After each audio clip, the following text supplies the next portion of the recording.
సందర్భంలో వాడి దగ్గర నుంచి మనం తీసుకునేటప్పుడు 5 సార్లకు మించి ఏటీఎంలో వసూలు చేయకూడదట, తీసుకోకూడదట.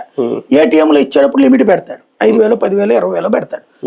అది దాటి మనం తీసుకునేటట్టయితే ఎక్స్ట్రా డబ్బులు కట్టాలట వాడికి. అంటే ఎవడో డబ్బులు ఎగ్గొడుతుంటే రెగ్యులర్ గా కట్టే మనందరి దగ్గర నుంచి వసూలు చేస్తున్నారు.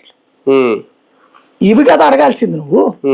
అట్లాగే ఇప్పుడు ప్రతి ఒక్కరి చేతిలో సెల్ ఫోన్ ఉంది.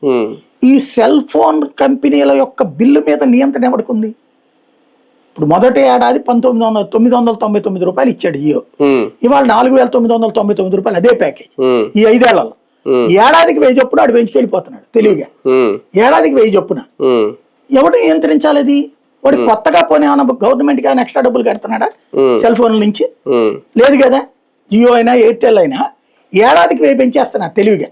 అవును, ఇది అడగాలి కదా. యూత్ ఎట్లాంటి అడగాలి. ఇది ఇప్పుడు ఈ కాక్రోచ్ వీళ్ళకి పబ్లిక్ కి సంబంధించిన నిజమైన అంశాలు కుదరట్లు. ఇంకోటి పార్లమెంట్ లో ఎంపీ ఎవరో రేజ్ చేశారు ఇదే పాయింట్. రాఘవ్ చౌదరి ఇప్పుడు అతను కూడా బీజేపీలో చేరిపోయాడు. ఆమ్ ఆద్మీలో ఉండే సమస్య ఎక్కడ వస్తుందంటే రియల్ ప్రాబ్లమ్స్ ని అడ్రస్ చేయట్లేదు మనము.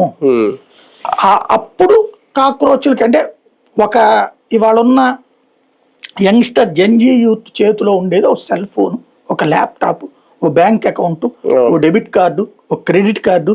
వీటి గురించి నువ్వు మాట్లాడు.